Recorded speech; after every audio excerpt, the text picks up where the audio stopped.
All right, good afternoon, everyone. Welcome to the Environmental Law Institute's 5th session of summer school, the basics of energy law and the energy transition.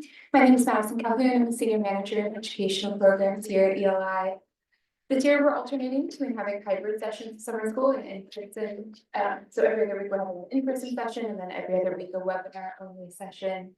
You can see the full schedule on our PowerPoint slides, but next week's session on climate change will be webinar only, followed by our last in-person session in 2 weeks on environmental justice here at ELI. So we're so excited to see all of you in the room here in DC, and then so many people online. Thank you all so much for tuning in. All sessions of summer school will be recorded and posted to ELI's website within a few business days of each event. If you've missed any previous sessions, we encourage you to check them out either on our website or our YouTube page. You can find each individual session on eli.org. You can also find all of the PowerPoint slides that our speakers are using on the event webpage. So you can find all of our speakers' PowerPoint slides on our event webpage. For those of you online, we'll put them in the chat so you can go straight there. So now I'll go ahead and kick things off for today's session. We have a fantastic group of speakers lined up for you today. I want to take a moment to thank all of them for coming out to our office, especially in the heat today. We so appreciate all of their time and energy. For our virtual audience online, please feel free to use the chat to post observations and chat with one another. But if you have any questions for our speakers, please post them in the Q&A box. We'll be watching them up here, so we'll be able to see them as they come in. For our in-person audience, if you could hold all of your questions until the end, we'll come around with the microphone so you can ask them at the end. Our virtual audience, you can submit questions anytime as soon as you think of them. And with that, we can go ahead and begin. I'm going to turn things over to our moderator, Joe Kakesh. Joe joined Growth Energy in 2018 as its General Counsel and Corporate Secretary, and I'll hand things over to you. Thank you so much for being here. Thanks so much, and thanks everyone for being here in person and online. Like I said, I'm Joe Kakesh, I'm General Counsel at Growth Energy, it's the Renewable Fuels Trade Association, and I'm really looking forward to this session with my co-panelists, and let me introduce them. Really, the focus is not just on the basics of energy law. I think we want to also inflect this discussion with the energy transition. As for all the different energy sources that we'll be talking about, we're really thinking a lot about what that means in terms of the time, the technologies, and the legal frameworks to make that happen. So immediately to my left here is Emily Mallon. She's a partner at Aiken Gump, Strauss, Howard & Feld. Next to her is Ann Finken. She is the Assistant General Counsel for Clean Energy Demonstrations at the Department of Energy. And on the end is Morgan Johnson. She is a Senior Staff Attorney at Natural Resources Defense Council in their Sustainable FERC project. So what we'll do is we'll present on different topics, starting with Emily, and then we'll take questions at the end. And please feel free to put them in the chat. I'll be monitoring them and try to take as many as we can in the time we have available. So with that, I will turn it over to Emily. Thanks, Joe. Before I get started, I just kind of marvel at ELI for putting together a panel of trade association lawyer, a partner at a private firm, a government lawyer, and an environmental NGO lawyer. And we all touch the energy industry in very different ways. And we come from very different perspectives when we're advocating on behalf of our clients. But we're all playing in the same sandbox. And what I really love about this industry is I think we all have a lot of mutual respect for each other because we understand kind of what it takes to really understand this area of the law and the technical aspects of it, and really to get to the point where you can actually talk about it intelligently. It's a pretty steep learning curve. So I also want to commend the audience for being here because there's so much to know. And in fact, I volunteered for the purposes of this session. I thought, well, we can't really start talking about the energy transition without kind of going back to basics and really understanding the foundation of energy law. I'm not going to spend 20 minutes giving you a history of energy law, like I am, but it's only a 20-minute history. How does this work? Slides. Bottom one? It's this one. No, the one on the right. I went to law school for this. Yeah, no. Oh, there we go. Okay, fantastic. So my name is Emily Mallon. I'm a partner at Aiken Gump in DC. I'm a FERC regulatory lawyer by trade. In 2007, when I was a first-year associate, I went to ELI boot camp to learn about environmental law. wishing I'd taken it in law school, which I did not. So again, commend the audience for being here, because so much of what I do touches environmental law. But before we can kind of get into what I call like more of the sexy here and now energy transition topics, I just want to give you all kind of a table setting reminder that energy regulation dates back over 100 years.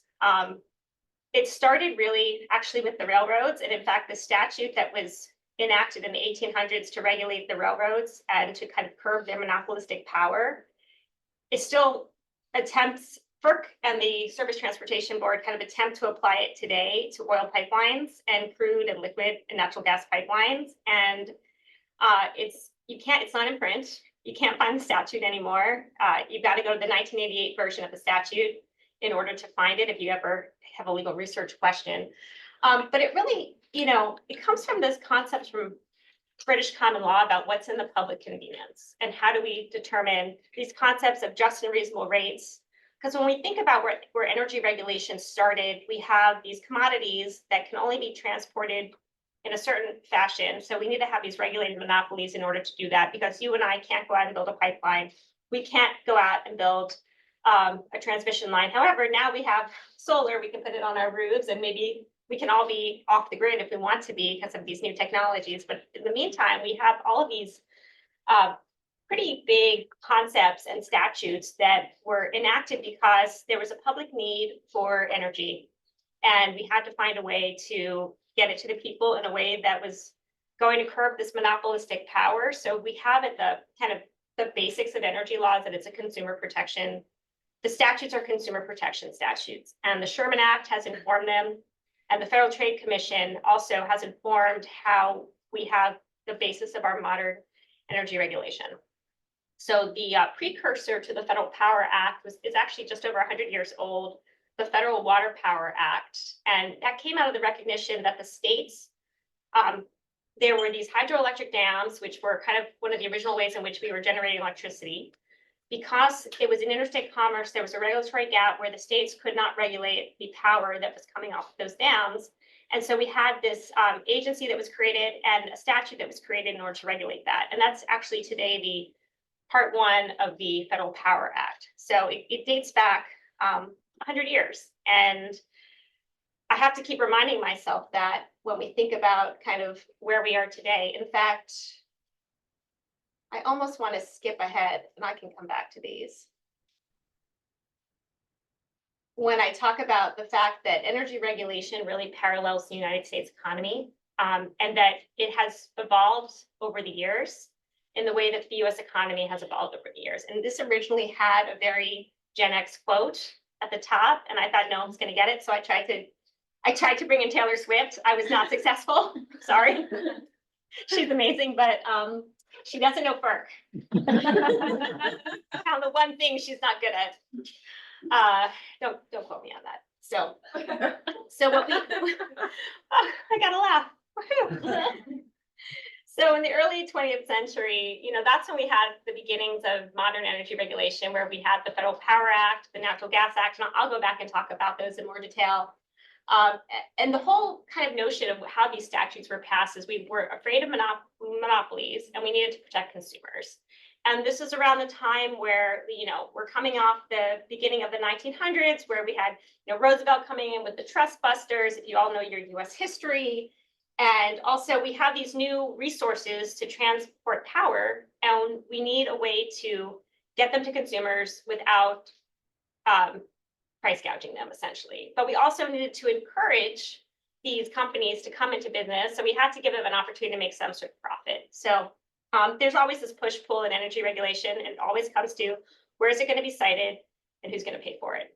And if you can answer those two questions, you're good.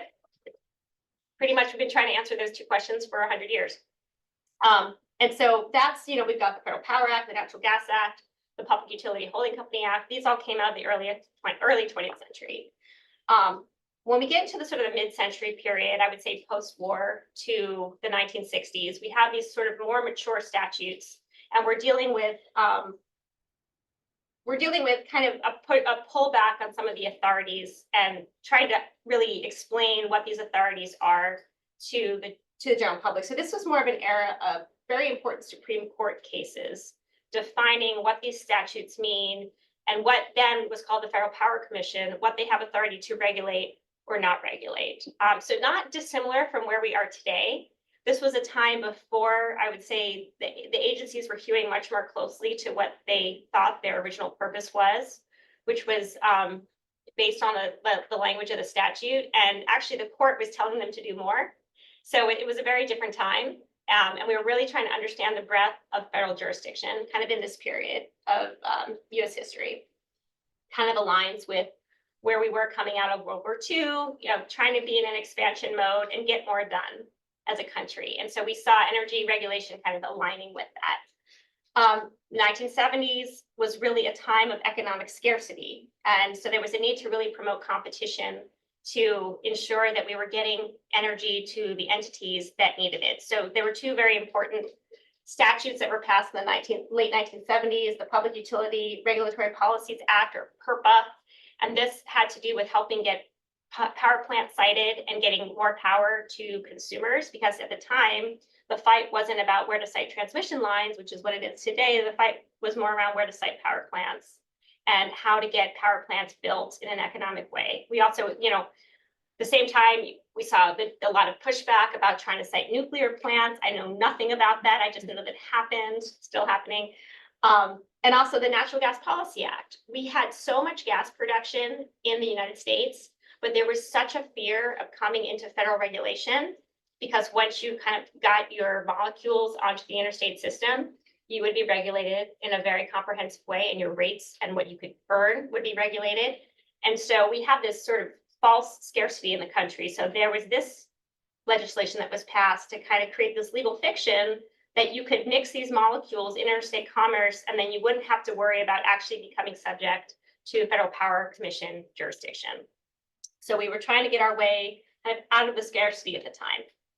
We come into the 1980s and the 1990s, and now, I don't think anyone, well, some people here were born, but we had Ronald Reagan, we had deregulation, we had let's let the free market decide how energy systems are delivered. So I know I'm speeding through this because, like I said, I only have 20 minutes and I put my timer on.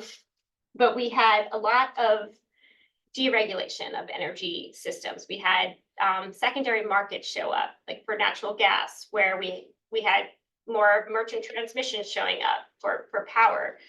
And there was a need to create what we call open access, or promote more open access, so that you didn't have these incumbent utilities or these sort of incumbent pipeline companies limiting access to their systems. We had to make those systems open to third parties. And so this was a time in history where we were just really opening up and trying to get as many people on the grid, as many folks into the pipeline systems as we could. And I would say that this really came to a head. It really came to that head at the beginning of the 2000s. We had two big events happen that really kind of ended that era. One was the Enron bankruptcy, which almost tanked the entire energy industry. Certainly, I can speak mostly from oil and gas, but I think it had some ramifications on the power side as well. And we had a blackout in the Northeast in 2003, a major blackout that was caused by a tree falling in Ohio, which basically, put New York City in the dark. So we found a need to, okay, maybe the free market's going is a little too free at this point. We need to create a little bit more structure around how we're regulating the energy industry. So we've got the Energy Policy Act of 2005 comes out. That gives FERC whole new authorities to regulate electric reliability. We're seeing out of that, we've got cybersecurity initiatives where now the FERC has a lot of authority over the grid to make sure it's secure, to make sure it's reliable, so that no longer we have trees falling and taking out, the most important city in the United States. And we also had a lot more authority to have enforcement capabilities, so that bad actors could have some ramifications. And so FERC's civil penalty authority goes from $25,000 to $1 million a day per violation. Now with inflation, it's about $1.5 million per violation per day. So we've got a lot more focus on enforcement and reliability. And I've been skipping ahead because I'm talking really fast, but I would say that also in the 1970s, We had the DOE Reorganization Act, which created the FERC, which is our modern energy regulatory agency. The Federal Power Commission was dismantled. The authority to regulate natural gas pipelines and interstate, electric transmission and interstate, and oil, crude, and natural gas liquid pipelines and interstate moves over to FERC. There's some split with the DOE retaining certain authorities under the Natural Gas Act for the export and import of the gas molecules themselves. So that's kind of a weird thing. We'll get into LNG. And now today, this is where we are today, which is with, we got the Inflation Reduction Act. We have this whole movement towards energy transition, or as my oil and gas clients like to call it, the energy addition, because fossil fuels are not going to disappear, certainly not overnight. And we're seeing a lot of response in the courts with, just last week with the Chevron case and the Jarsky case, and before that, the West Virginia versus EPA case. We're seeing kind of, again, what we saw, instead of trying to expand what the agencies can do, trying to pull back what the agencies can do. Because I think there's a lot of fear in a certain segment of society that we're moving too fast, and we need to get a hold of, what we can do. But I will say, kind of based on this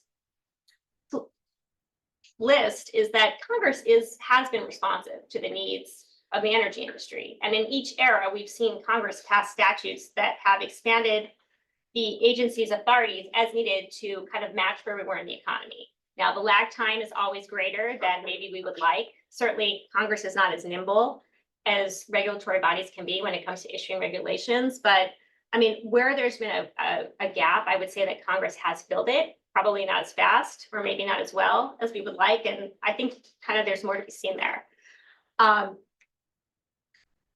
So I think we will talk a little bit about the future of energy regulation in a post-Chevron deference world throughout this presentation. Just as background for all of you who have not gone to law school yet, this was the most important case in administrative law for the past 40 years. And what this case said was that if there's ambiguity in a statute, the agency that enforces that statute will have deference if their interpretation of that statute is reasonable. So if the statute's clear, if everyone agrees what Congress has said, and the agency is not following what Congress has said, so sorry to say that the agency is going to lose.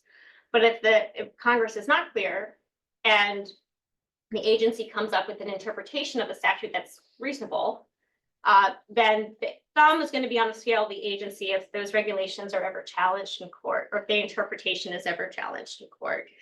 And what we got out of the Supreme Court at the end of June was, well, actually, we were wrong.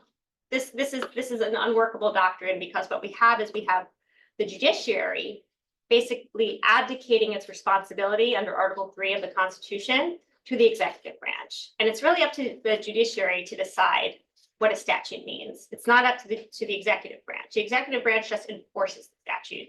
So we can't have this doctrine anymore. It's going to create a whole bunch of litigation. It's going to be a boon to appellate lawyers and lobbyists, which is what I said to Joe before you guys got here. And I used to work with Audie Zevin, and we chatted about this before the case came down. He's a former deputy GC of Department of Energy. That the agencies have already kind of been working with the understanding that Chevron deference wasn't going to be maybe in the future. But still, when we think about all of these cases that are coming to the court, I mean, FERC is one of the agencies that probably has the most cases before the DC Circuit, because it issues thousands of orders a year. And so there are thousands of aggrieved appellants who come out of those orders who find themselves in court. And so the ways in which FERC has won those cases, I'm not saying FERC is not going to continue to win those cases, because there's enough precedent there, and there is still some semblance of stare decisis following Chevron.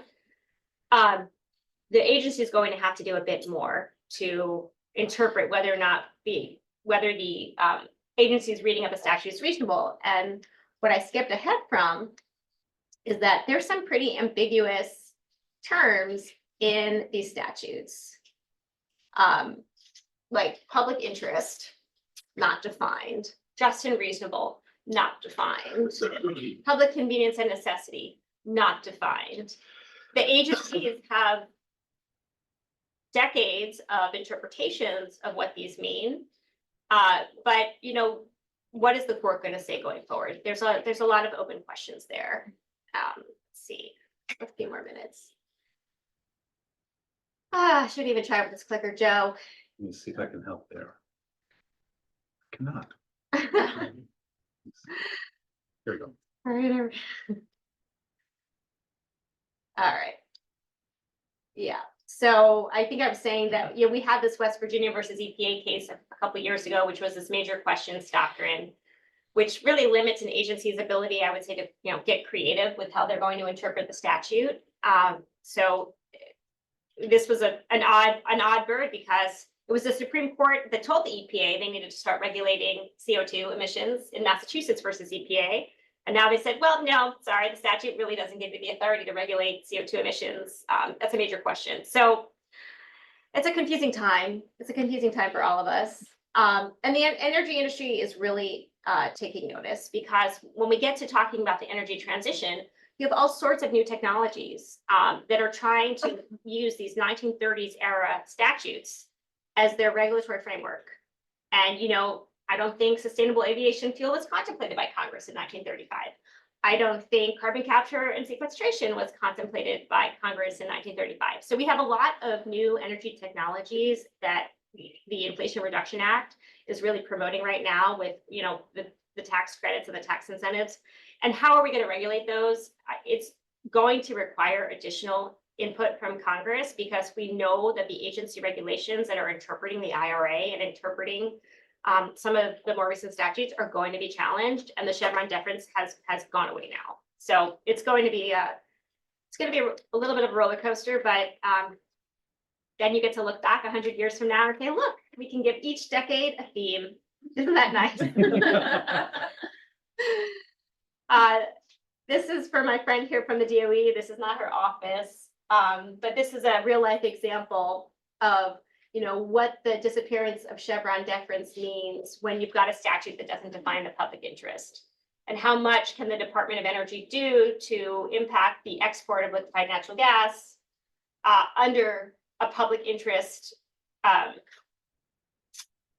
the phrase public interest in a statute, essentially, and how interpretive can they be? So we've got a lot of questions coming in. And, most recently, FERC issued this order 1920 in May, which is supposed to promote long-term regional transmission planning. Because right now, like I mentioned, the two hardest things to figure out is where to build something and who's going to pay for it. And this order attempts to address both of those things. And we've got the conservative member of FERC with a scathing dissent, basically writing the briefs for the litigants to appeal this order and take it to the courts. So we are definitely in a period of energy transition, but also in a period of legal transition, and it's coming to a head. So I'm happy to answer any questions. I hope you enjoyed your 100 years of energy regulation, and I will turn it over to you, to Joe. Okay. Thanks, Emily. And we're going to hold questions till all of us have presented, but please, if you're online, add them to the Q&A, and if you're in person, just hold them and we'll bring them up later. So like I said, I work for Growth Energy, which is a renewable fuels trade association, and I wanted to sort of give a good overview of renewable fuels law. It's kind of, in some ways, it's viewed as a very niche area of energy regulation, but I think it has an important role.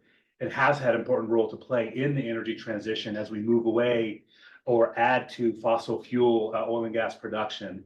And so I want to give a sort of overview and sort of introduce some themes here, which are, we're not just talking about energy, but when you deal with renewable fuels, you're talking about climate and the emissions, but you're also, to Emily's point about Chevron deference, it's inescapably raises questions of administrative law and agency authority to implement energy transitions and energy policies. So just top line, when we talk about renewable fuels, we're talking about fuels that are made from non-fossil fuel feedstocks or foundations. So it has to be made from a renewable biomass.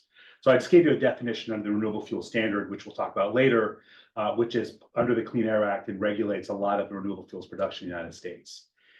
And the second theme I really want to focus on is this notion of life cycle greenhouse gas emissions. We talk about the climate, the impact of greenhouse gas on the climate. And what we're really talking about is not just what comes out of the back of a car's tailpipe, which is one type of emissions, but really all of the changes and interactions and movements of the earth that release carbon or store carbon. And that we talk about life cycle because it's not just at any one point in the production or use of these products, but it's from the very beginning to the very end. And so to have an accurate accounting of the climate impact of renewable fuels or frankly, any commodity or any product, you have to have that understanding. And that understanding is actually quite hard. And it is the focus of a lot of controversy, both internationally and in the US, in the domestic sphere, but how you measure it, how do you acknowledge it, and as a way to better understand how to control it going forward. And then on the administrative law side, renewable fuels are regulated in quite different ways. There are what are called mandates, which are basically directives from Congress that renewable fuels shall be used or blended in certain volumes. You have standards, which say, if you're going to produce or use renewable fuels or fuels of any type, they have to meet certain emissions requirements, but you're not obligated to blend them in certain ways. What you're obligated to meet is a standard. And then finally, there's incentives. And this is where the Inflation Reduction Act becomes quite important here, is we're using policy levers through the tax code to really implement and grow renewable fuels and other climate smart strategies such as solar and wind power to give producers this option to innovate and to develop their technologies to advance these different types of products. So keep these things in mind as we go into. There's a technical and scientific aspect that we're trying to muddle through and manage, and there's all these different mechanisms to get these energy transition tools in place. So this is just a big long slide about some of the key renewable fuels programs. I'm going to talk about the first three in some detail. Like I said, there's a renewable fuel standard. That's what that establishes the mandate for renewable fuels blending of different types. Then we have low carbon fuel standards, which are primarily at the state level in the United States, which reward producers for meeting and exceeding certain carbon intensity thresholds and creating credit markets for those to be traded and allow people to adjust their business practices to meet those increasingly stringent standards.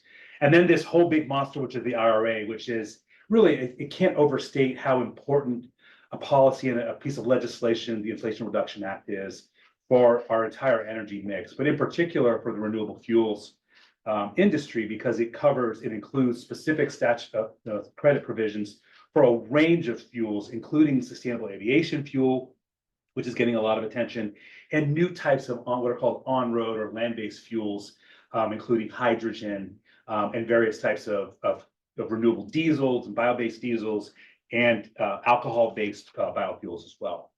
And then, of course, at the state level, there's a lot of activity going on at the state level, which will, if you look back 100 years, you're also going to see an ebb and flow of state activity depending on the federal activity and where does the state come in to fill gaps or to pull back or to increase stringency of requirements or to make businesses have an easier pathway to introducing certain products.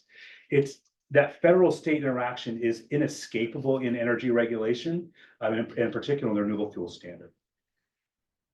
So for the RFS, it's kind of a complicated statute, but I'll just start by saying it mandates that we blend different types of renewable fuel, and those types are defined by reference to their greenhouse gas reduction potential, right? And so the percentage reductions that you see here are compared against what's called the petroleum baseline from 2005, which is when the renewable fuel standard was first promulgated under the Energy Policy Act in 2005.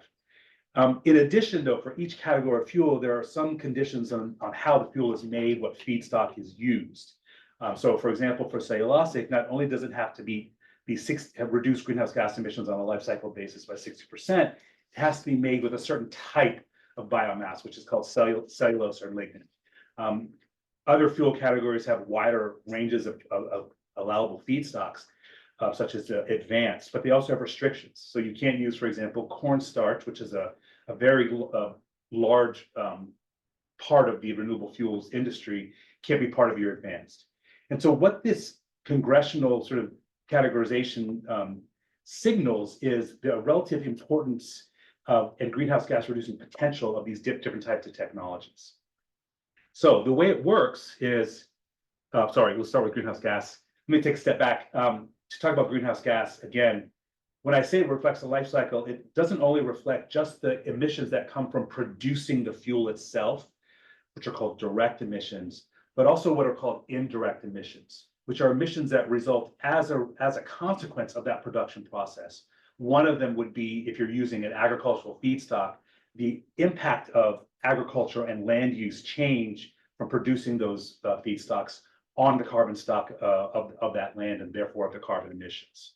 So when we're thinking about assessing those greenhouse gas reductions, we're thinking about when you're putting the seed into the soil, when that plant is growing, when it's harvested, when it's processed into the renewable fuel, and then when it's combusted down the road. And one I think I should say about renewable fuels, which differentiates them from solar and wind, is that there's a combustion element here where carbon is going to be released to some degree. Now, that carbon could be that release could be offset by the process of making the renewable fuel. It could be offset by carbon capture and sequestration. And those offsets are calculated together with the emissions from the combustion to give you your total, greenhouse gas score, your carbon intensity score. This is just an example. It's not the one used in the RFS, but it's similar to show how complicated it is to calculate the carbon intensity of renewable fuels, because you have to figure out feedstock impacts, the conversion or the production, the conversion of the feedstock into the fuel, and then the actual combustion. And so the reason why I bring this up in a legal discussion is because each of these technical elements involve judgments, policy judgments about what counts in terms of conversion, what assumptions that you use in your model, how conservative you need to be or not in determining what the carbon impacts are going to be. So a lot of the work that I do in the trade association is helping stakeholders and working with government entities and folks on the Hill to get the best available science to figure out what those impacts are going to be. Okay, so in the RFS, Congress has empowered EPA, which is the implementing agency, to come up with these volumes. It says EPA, you're going to look at a bunch of factors such as energy security and environmental impacts we'll talk about later, and you're going to decide how much renewable fuel can be made in the United States in a given year, okay? But then he also says, well, who's going to be responsible for ensuring that that fuel is produced and used? Those are called obligated parties. So Congress says refineries, oil and petroleum refineries, are responsible for ensuring that that volume of renewable fuel is blended into our nation's transportation fuel supply. So each refinery then has an individual obligation that a portion of its production includes in some way through blending or through credits, these renewable fuel gallons. So EPA has to then engage in a projection, has to estimate, well, how much production of renewable fuels is possible and how much gasoline do we think, and diesel, do we think is going to be used or produced in a given year? So again, the agency is engaging in a lot of forecasting that involves certain assumptions based on prior experience, but also on future models and data that it gets from multiple sources to calculate what's called this percentage standard, right? So each obligated party will, in a given year, be obligated, say, to blend or ensure that 10% of their production is renewable fuels. And the factors that EPA uses to determine that renewable fuel volume is multi-factor, actually. There's environmental, there's economic security, there's economic development, there's national security considerations. So it's not a purely environmental statute. It incorporates a lot of values that Congress wanted to take EPA to take into consideration when establishing these numbers. And so starting in 2023, EPA was given a lot of, I would say, discretion, for lack of a better word, to use, this is literally sort of taken out from the statute, to apply its expertise in assessing each of these statutory factors to come up with those volumes for each year. This is just a little fun math. I was a philosophy undergrad, so this is not my thing. But so basically, EPA then divides the projected volume of renewable fuels by the projected volume of total gasoline to come up with a percentage. So let's say you have 15 billion gallons of renewable fuels produced, and there's 150 billion gallons of gasoline and diesel produced in the United States. That's a 10% blend rate. And that's what the RFS does. It says if you're a refiner or importer of petroleum products in the United States, you shall ensure that 10% of your production includes renewable fuels blending. So that's what makes it a mandate. Now I want to turn to something quite different from a mandate, which is the low carbon fuel standard, which really focuses on the quality of the fuel as opposed to the volume and the quality of the fuel. Under a low carbon fuel standard, a state here, usually states on the West Coast, California, Oregon, and Washington all have state standards, and Canada has a federal standard and some provincial standards, will say, we want to impose a carbon intensity requirement on fuel that enters the state. And that carbon intensity is measured by reference to how many carbon molecules are in a certain energy equivalent of gasoline, right?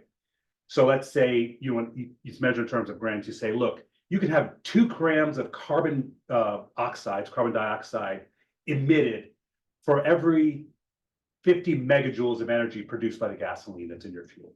That's what a low carbon fuel standard is. And so what California says is if you want to sell into the state, you have to meet the standard. But if you exceed that standard, you get rewarded for that because there's a credit market for LCFS as well. So the better your fuel is in terms of meeting that standard, the more valuable that fuel is in that particular market. I think I just went through this. And just as it's a visualization, it's kind of out of date to show that in California, how that benchmark low carbon fuel standard becomes more stringent over time. And why is that? Because we want to have less carbon in the atmosphere.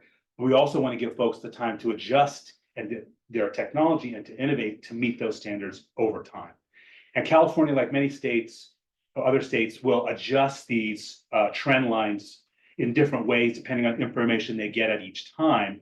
So it's never, for all things, it's never set in stone. It's projected out to 2030, but I can already tell you that this number has changed since this last was put out. And it shows agencies being responsive to market conditions, the degree of technological innovation, and market interest in certain fuel types to make sure that they have a workable program.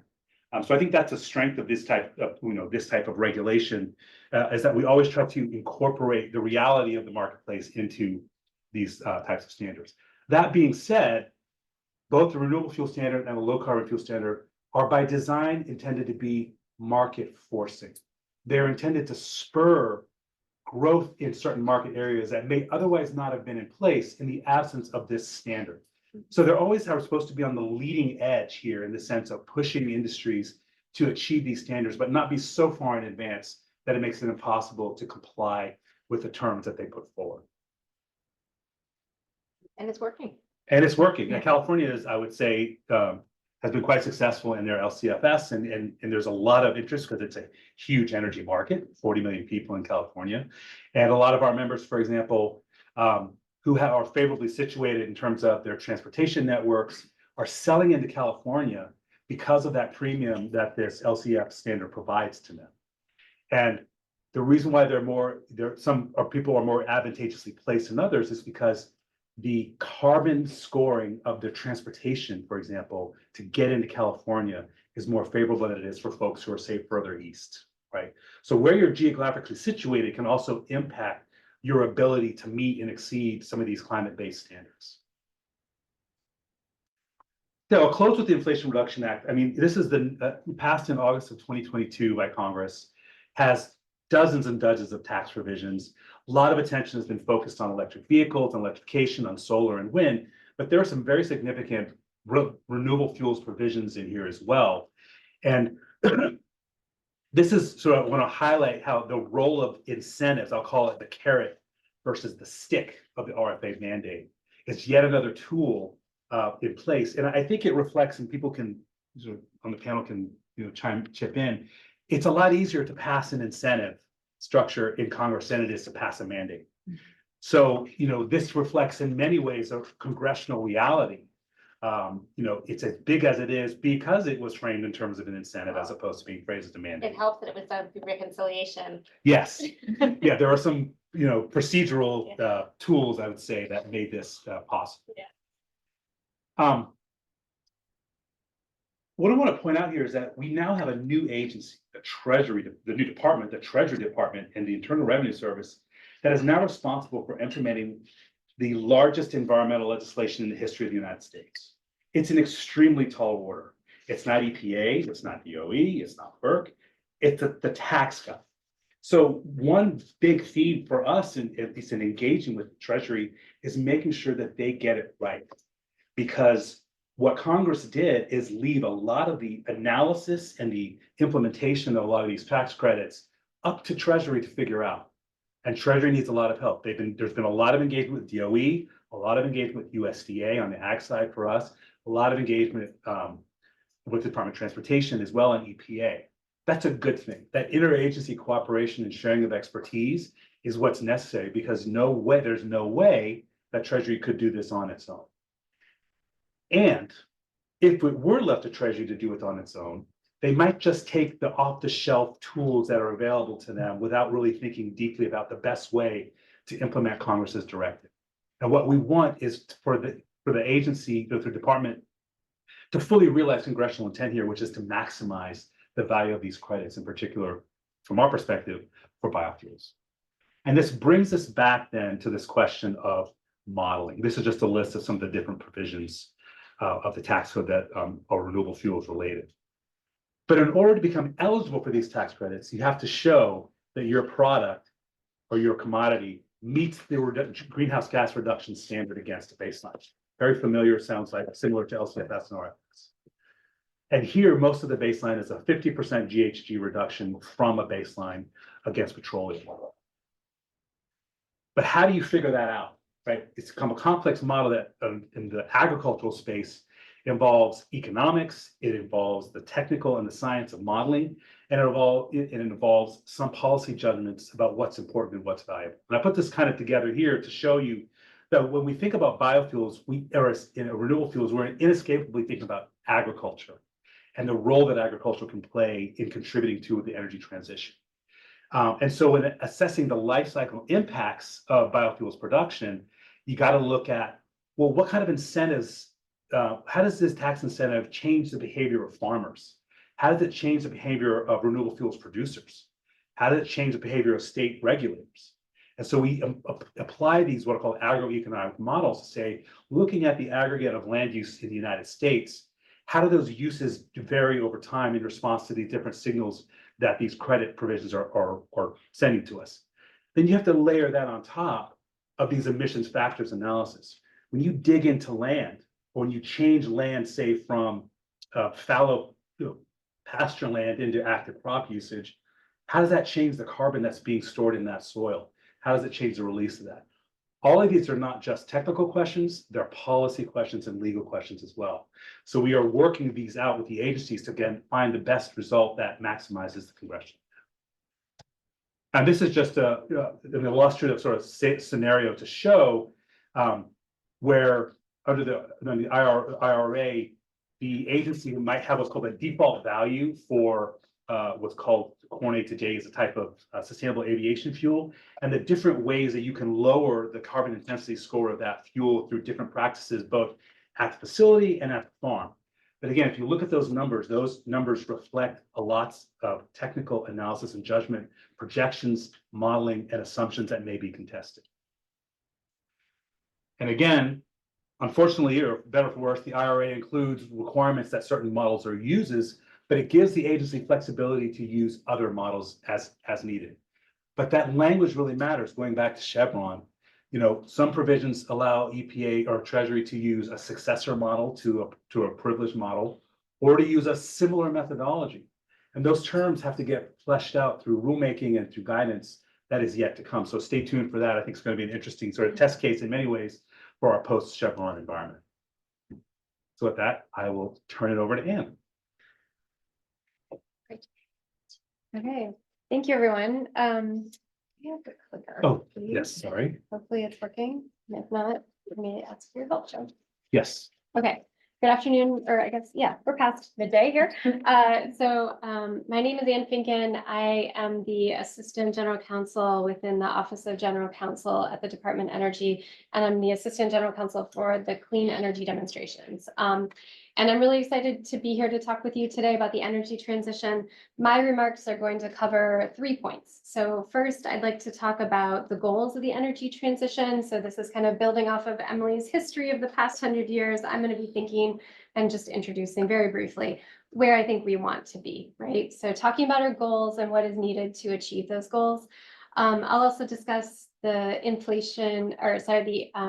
the IIJA and the Inflation Reduction Act. So Emily and Joe have mentioned the IRA, but there's this other really important statute called the Infrastructure Investment and Jobs Act that I'll mention, and introduce my client office, which is the Office of Clean Energy Demonstrations at DOE. And then finally, I'd like to describe a recent DOE rulemaking that is related to NEPA and is likely to assist with the implementation of energy transition activities. So the first thing that I want to mention is what are we talking about? What are the goals for this energy transition? Well, the United States has a set of goals, and the first goal is that the goal is to reach net greenhouse gas emissions reductions of at least 50% from 2005 levels by 2030. Okay, so it's 2024. We have 6 years. That's the goal. And another short-term or near-term goal is to reach a carbon pollution-free power sector by 2035. So you can do the math on that one. And then the overall goal is to also achieve net zero emissions economy-wide by no later than 2050. And the Biden administration is committed to achieving those goals while creating good jobs, improving environmental well-being, focusing on and advancing environmental justice, and making technologies domestically. So those are the goals. And so the question is kind of what is necessary? Oh, Joe, is there? Yeah. So as you can see at the top, it talks about the representative pathway to 2050 net zero. So what is needed to achieve those goals? And in short, we need significant additional capital investment, and that's relative to business as usual in transmission and distribution, right? We have to get the power where it needs to go. We have to have clean energy generation, so we need new types of generation. We need efficiencies in industry, in buildings and vehicles over the next decade. And the International Energy Association or agency says that we need at a minimum $90 billion globally for demonstration projects to achieve net zero by 2050, because many of the technologies that we're talking about that will get us to these goals aren't actually commercially available or off-the-shelf technologies, right? They're ideas, we think that they would work, but they still need to be really proven. And so if you look at this graph, achieving net zero, the left side is, this figure is from a November 2021 long-term strategy of the United States report that shows a representative pathway with high levels of action across all sectors to achieve net zero by 2050. This is one pathway to getting to net zero. The right side shows a series of other alternatives and that take into account kind of the uncertainty associated with these various technologies and the strength of any land sector carbon sink. And there are pathway assessments by a variety of other entities, and they all conclude that we require significant investments and action to meet these goals. If you're familiar with Princeton's Net Zero project, for example, they are predicting a need for 3 to 4 times as much new solar and wind by 2030, so in 6 years. And also 2 to 5 times today's transmission and distribution capacity. So that's an immense amount of building. So topic 2 is kind of what investments, and Joe will ask you. Yeah. I'm happy to I'm good. Do that from here. Okay. So what investments are really being made by the United States right now in the energy transition? And this is where IIJA and IRA come into effect, right? So the Infrastructure Investment and Jobs Act, it's commonly referred to as the Bipartisan Infrastructure Bill, make the largest long-term investment in the nation's infrastructure in nearly a century. And the Inflation Reduction Act has these investments and incentives, right? The carrots that Joe was referencing of the tax credits for deployment of clean energy technologies while still like having good impacts for American families. And so I cannot reiterate those of us at the table who've been around in this environment for a while. These are really historic bills, right? The dollars that are in them, they are truly historic. And they have significant funding for transmission, clean energy generation, as well as many other important investments like the clean energy supply chains. DOE has a grid deployment office that is investing, over $10 billion in enhancing grid flexibility, improving resilience of the power system against growing threats of extreme weather, which we're seeing in all places today, and climate change. And DOE is working to implement both of these statutes with as much effort and ferocity as well as timeliness. And for the grid projects, for example, DOE's announced 58 projects across 44 different states to strengthen grid resilience and reliability. So for me, the energy transmission is really about the transmission, the distribution of energy, as well as that generation. Which leads to my client office. If you could advance the slide, Joe. Thank you. So in order to meet net zero, we are going to need these significant new investments in transmission, in wind and solar, which we know are also commercially available, and private entities can go forth and do those. But we also need investment in technologies that aren't quite ready for commercialization. And that's where the Office of Clean Energy Demonstrations comes in. And that office was statutorily created by the IIJA, and it has been operating since December of 2021. And really, it is focused on helping to scale emerging technologies that will assist with the energy transition goals. Many of the technologies on this slide face significant barriers to scaling up. And OSED's role is to provide funding and technical expertise to help de-risk those technologies. And the federal investments are, in cooperation with private investment. And the intent is then to show that these technologies can actually function in the real world and hopefully pave the way towards widespread adoption and deployment, and what we like to refer to as liftoff. And so these collaborative partnerships, many will provide up to 50% of federal funding, but there really is a private sector push here, right? These are projects that are proposed and identified by the private sector. They apply to funding opportunities that the department sets forth. And once selected, they go through a negotiations process and hopefully end up in an award that then can be implemented over time.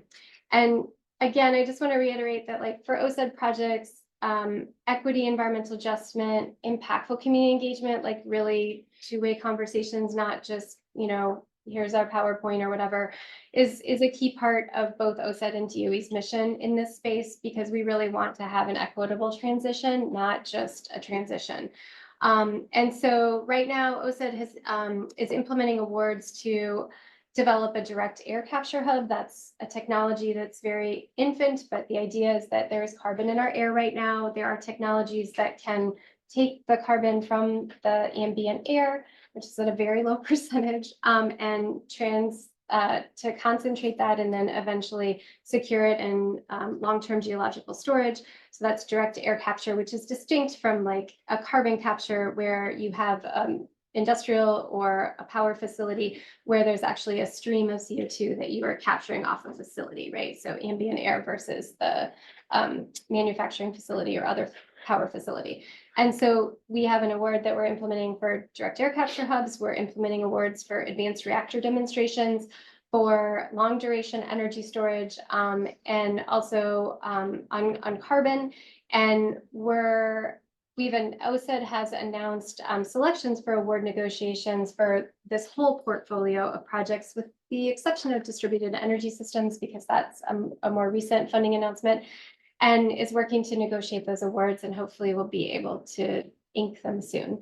And so really, in sum, the Office of Clean Energy Demonstrations its whole purpose is devoted to working in partnership with private sector entities to implement the congressional funding set forth in the IIJA and make these clean energy technologies more available and facilitating the energy transition. Okay, so that was topic 2. We talked about goals and we've talked about some of the funding and ways to get there. All of this federal funding for transmission, for projects, those of you that have attended other summer school sessions might be thinking, how do we actually build these projects in the real world, right? What are the environmental laws that are triggered because of federal funding? And are these projects subject to National Environmental Policy Review? I'm seeing head nods. Yes, they are. And the answer is that projects receiving federal funds, generally speaking, are going to be subject to NEPA because projects that receive federal funds or that are permitted by a federal agency or are authorized by a federal agency generally trigger NEPA. In addition, they trigger other statutes like Section 106 of the National Historic Preservation Act, as well as the Endangered Species Act. So if you listened to summer school earlier this session, you know that NEPA is, it's no joke. It's a serious commitment that federal agencies really take to heart because it's one of the ways that we take into account community feedback on where things should be cited. We've got some funding here, but where should it be cited? And so the good news is that DOE is working to facilitate efficient NEPA reviews where appropriate by finalizing recently a categorical exclusion rulemaking that sets forth revised and in some cases new categorical exclusions for upgrading and rebuilding transmission lines, solar photovoltaics, right? So we like our solar, and also energy storage systems, right? Which is useful for demand management. And so I would ask Joe if we could move forward here. This effort to come up with a new rulemaking really builds on DOE's expertise as part of the Department of Energy. There are power marketing administrations, as well as other clean energy generation efforts and transmission efforts that DOE has done. So we have a lot of experience working with transmission and solar over the decades. As you know, NEPA establishes 3 types of review. There's EISs, there's EAs, and and the level of analysis for each of these reviews is proportional to the potential for significant impacts. If you did listen to the earlier summer school session, I think that you'll recall that issuance of categorical exclusions is fairly common. It's a normal action amongst many federal agencies, even though the discourse of NEPA will often focus on environmental impact statements. So I am here today to talk more about categorical exclusions, not the EISs, not the EAs, right? And the real element of a categorical exclusion is that the agency has made a determination that based on its expertise and its promulgated rule or promulgated procedures, that the category of actions that's set forth in the categorical exclusion will normally not have a significant impact on the human environment and therefore does not require preparation of an EA or an EIS. And so these categories of actions are described in agency procedures or rulemakings, and there are certain requirements to use those. But I just want to reiterate that a categorical exclusion is not an exemption from NEPA. And if someone uses the word exemption when they're talking about NEPA, then something should go off for you and you should say, oh, I know more about NEPA than this particular individual. Now, of course it happens. Exemption, exclusion, like there's ways that happens, but it is something to be really mindful of because that is a very different word, okay? Exemption is something completely different than what we're talking about with categorical exclusions. For use of a categorical exclusion, there is still an expert at the federal agency that is reviewing the information before them about a proposed action and making a determination that the categorical exclusion, that the proposed action fits within the described categorical exclusion, right? Like if you want to, I don't know, put solar panels on a boat and send it to the ocean, that's probably not going to be described in a agency categorical exclusion because it's not a standard normal type of project, right? And so you're going to look, the agency expert is going to look at the description of the categorical exclusion and make sure that it fits within that. In the realm of DOE, we have something called integral elements, which are automatically incorporated into that description. And those also have to be met. So for example, even if you have a standard, like we're going to put up solar PV on top of a parking garage in downtown DC, well, if that somehow violates an environmental safety or health requirement, or if it has the potential to impact some sensitive resource, then that categorical exclusion, even though the project would fit within the generic description of the CX, you would not be able to use a categorical exclusion for that, right? So there is an analysis that is done. In addition to fitting within the description of the categorical exclusion, there has to be a demonstration that the project isn't going to have extraordinary circumstances. And that means like a unique situation that, could be scientific controversy about a particular technology or a proposal, or, particularly uncertain effects or unknown risks. So that is another part of the analysis that must be done before a categorical exclusion can be applied. And then finally, you've probably heard about segmentation, right? And so you cannot segment an activity, meaning you can't take a big long road, and you can't divide it up into sections, or in the case of transmission, you can't take a 300-mile transmission line and divide it up into multiple 5-mile segments and say, I'm going to do 60 CXs because I have segmented this project so that none of these 5-mile segments have an impact on the environment. And so that is another element that a NEPA expert is going to have to look at. But once that analysis is done, and once, and this is a key point for many projects, once the information is available for the agency expert to make that determination, right? So there actually has to be coordination with private sector or the federal agency that is doing the project so that there's sufficient information to make the analysis. Once an analysis has been done, the good thing about a categorical exclusion is that one, you're likely dealing with a project that will not have significant impacts on the environment or humans, and two, it can go pretty quickly. Okay, so if we're talking about an energy transition and trying to meet near-term goals by 2030 and 2035, CXs can be a great opportunity. So let me tell you a little bit more specifically about the regulations. And Joe, I will ask one more time. If you're interested in DOE categorical exclusions, because why not? They're so nerdy and fun. They are in 10 CFR Part 1021. We did a big rulemaking in 2011 and had made some changes, but we have this new rule that was issued on April 30th, and it's effective as of today, that revises the categorical exclusions for transmission lines, certain energy storage, and solar PV. So Joe, I'll ask you to move ahead one more time. This is the language of a categorical exclusion. You probably haven't seen it, but it's pretty important. And so this, for purposes of this rulemaking, DOE considers upgrading a transmission line to be replacement of a conductor. The conductor is the actual wire that is transmitting the electrons. Upgrading is also changing the equipment without a change in capacity. While a rebuild is like involving replacement of conductors and the addition of other equipment to increase the line's capacity. And so the cool thing about upgrades and rebuilds is that transmission lines are difficult to site. There's legal uncertainty as to FERC's, recently promulgated rule probably, and so, or its order. And so if you have an existing transmission line, we know that technically you can get a lot more out of our existing transmission grid if you are able to do upgrades or rebuilds. And so DOE previously had a categorical exclusion for upgrades and rebuilds, but it was limited to 20 miles in length or less.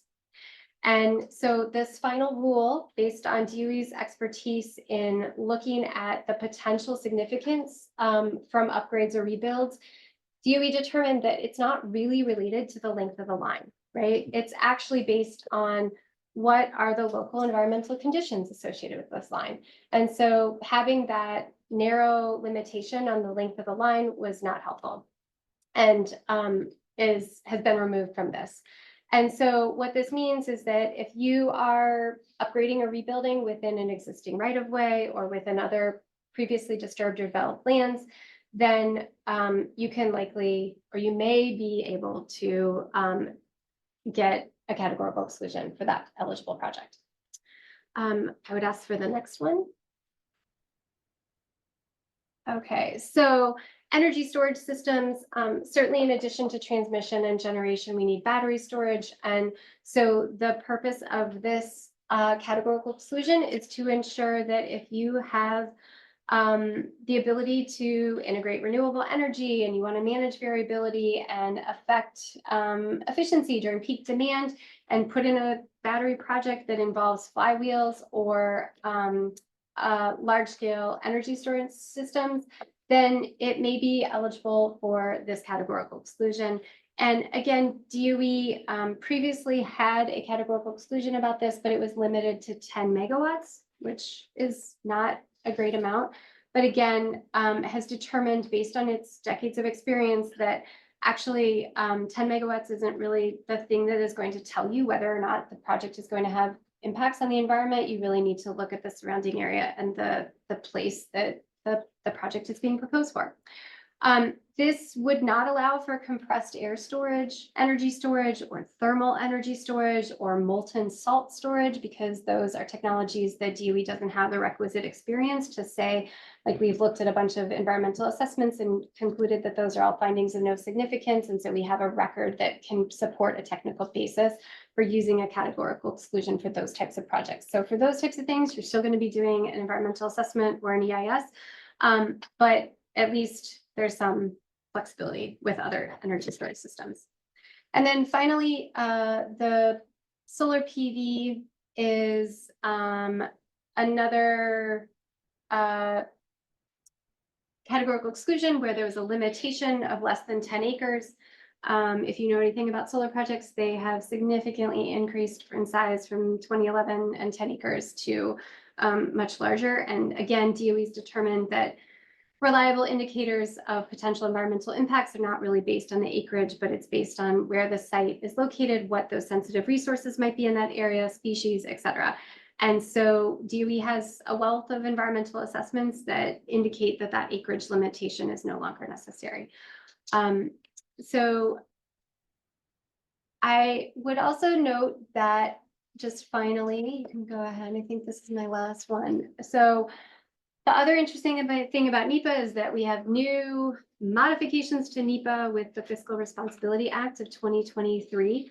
And although historically agencies promulgated their own categorical exclusions, and those were the categorical exclusions that you use, and in many cases that makes sense because like NASA, for example, they have specific categorical exclusions related to rockets and other things that many other agencies are not going to be funding projects or doing projects in that area.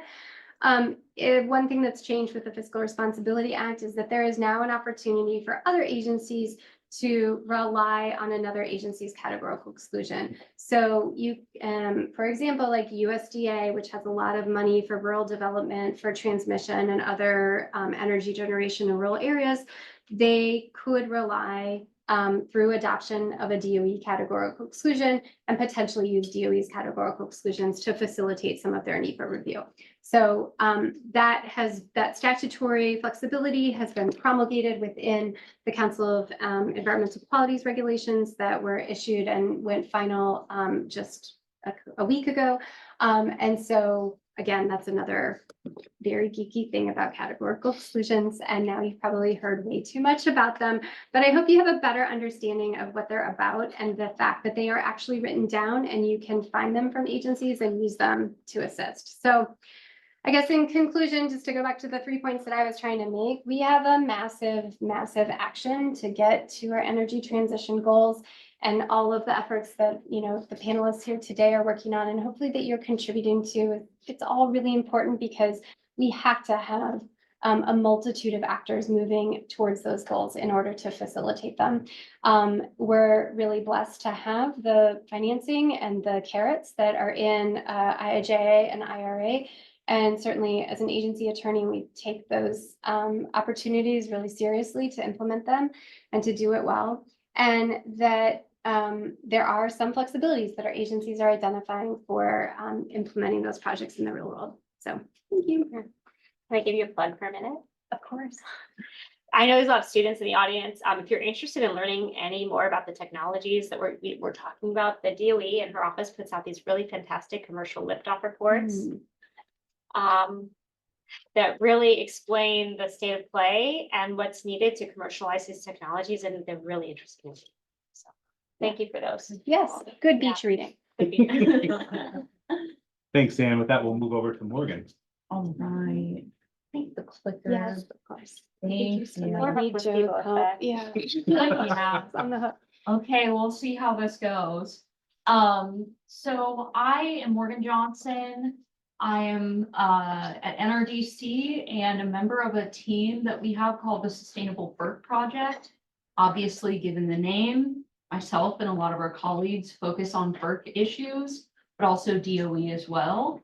I will just say from the outset, I'm in the tough and unenviable position of having to wrap this up and like give us enough time for questions, and also really wanting to give you a good sampling of federal concepts related to environmental justice and energy justice, which are particularly important in this context, but in others. I know the next session of the summer school series will be on environmental justice specifically, so definitely tune into that.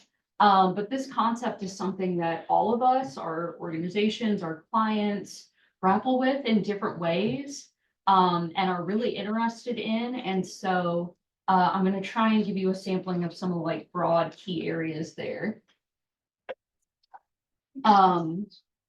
So thinking about the interest and popularity and conversation around energy justice and environmental justice more broadly in this particular transitional moment, I think a lot of folks are recognizing that some communities have faced historically disproportionate shares of the burdens of our energy system, while seeing less of some of the benefits of our energy system, monetary or otherwise, and have also faced some greater barriers in engaging in that system.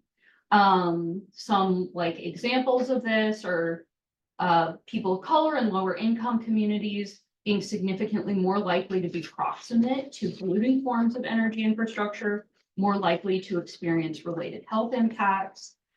Some communities facing higher energy burdens or their percentage of household income that they're spending on their energy costs.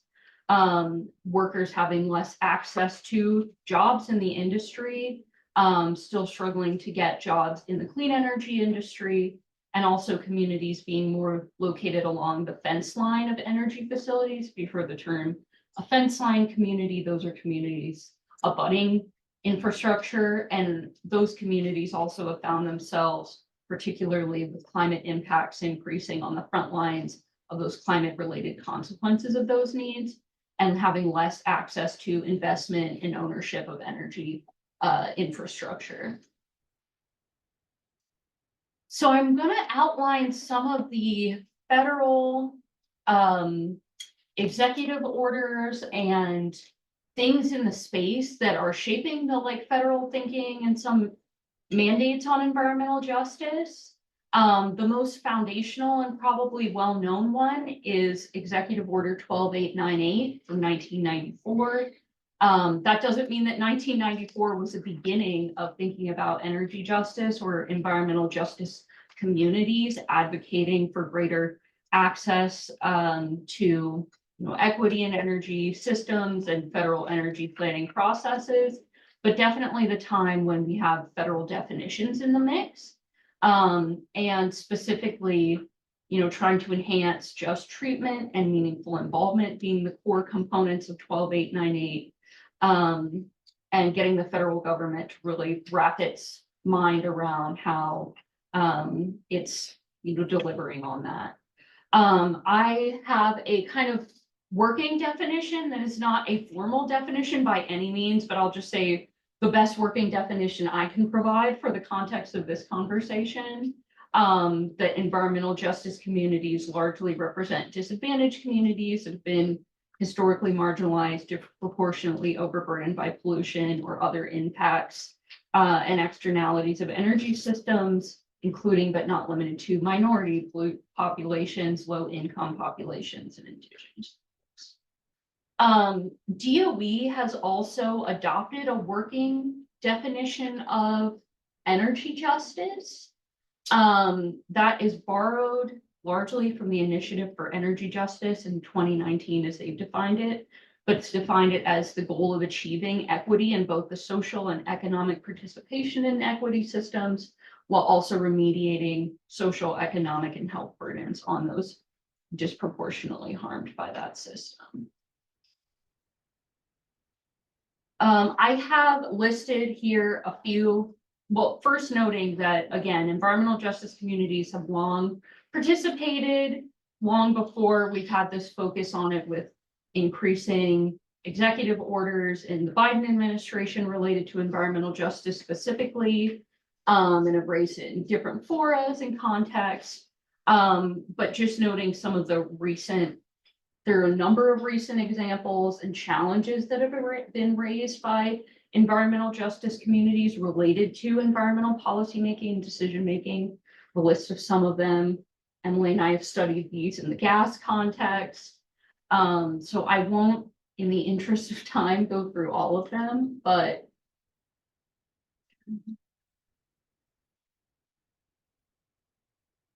this is You could note too that maybe you already get that the new NEPA regs explicitly build energy justice and environmental justice into the requirements for agency. yes, thank you, Emily. There is a slide on that too. I'm so sorry. No, this is good. We're doing exactly that. It's just my slides are stuck right now. There we go. Okay, good. So I wanted to touch on some of the recent executive orders. Also would be helpful to note, if some of these executive orders are not binding to independent federal agencies like FERC, but have been adopted by some of them, inclusive of FERC. So 12898, 13985, and 14008 are some that FERC has explicitly embraced. 13895 directed federal agencies to assess whether underserved communities and their members are facing systemic barriers in accessing benefits and opportunities available to communities, and also directs agencies to develop equity action plans to overcome those barriers. FERC and DOE have issued those plans, and have also issued like subsequent updates that have been included in other executive orders, including 14096. And to Emily's point, so NEPA phase 2 regs have explicitly really embraced the concept of environmental justice and energy justice. We touched on NEPA and its role, and folks who've done the series earlier already know, broadly what the role is for agencies to take a hard look at the consequences of their decisions related to environmental justice inclusively, and CEQ's phase 2 regs have made that even more explicit in a number of different ways. Public participation is a big part of that. That's been enhanced in phase 2 language, and then also the encouragement of the use of particular assessment tools, such as a climate economic justice screening tool and the EJ screen tool when identifying or doing study areas. I also wanted to include some language on Justice 40. I know there's a lot of dialogue about that and thinking about not just the things that communities don't want, but affirmatively what communities do want in transition. And so Executive Order 1408 also addressed the expenditure of benefits and federal investments in areas like climate change, clean energy, and energy efficiency, and directing those dollars to go to the benefit of disadvantaged communities, or DACs as it's laid out.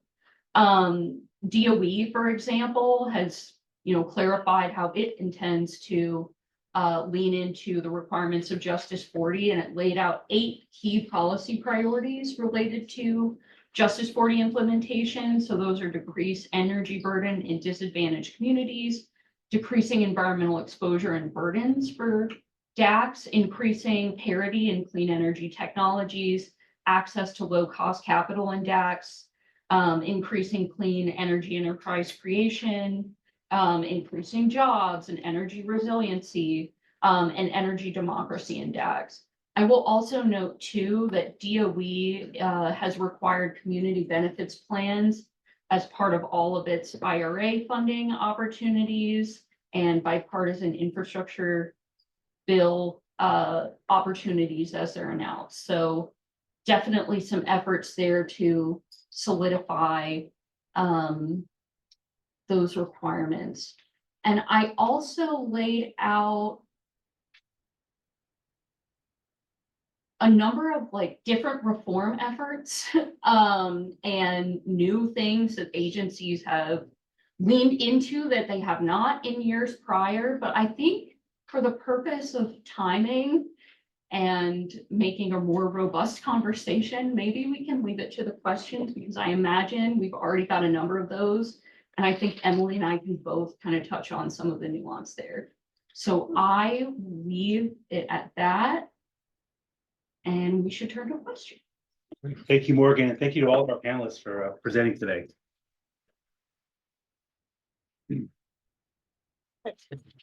Yeah. So we have a number of questions already in the chat, and I'm hoping folks also in the room feel free to ask questions. Is there anyone in the room who might want to ask a question before we move to the chat, or we can go back and forth? Yes, sir, right here in the front. You could just think of this. Thanks. Thank you all for coming today and your time. I have a question specifically for Anne about the categorical exclusions. Are those is the rationale behind that in some ways a way to minimize litigation that might come up as a way to delay or oppose renewable energy or the projects that were listed in the new rules? And if so, is that kind of a thing that CXs have been known, or is there proof around that CXs can kind of minimize that sort of litigation? Well, okay, so the question was, I hope everyone can hear that. Question was about CXs and litigation risk. And I would just say that the purpose of a categorical exclusion, certainly folks are promulgating them to facilitate compliance with NEPA. There are other agencies within the federal family. The U.S. Forest Service, for example, has not had a great history with its use of categorical exclusions. For example, there's a case about them segmenting a road to try and make it eligible for a categorical exclusion.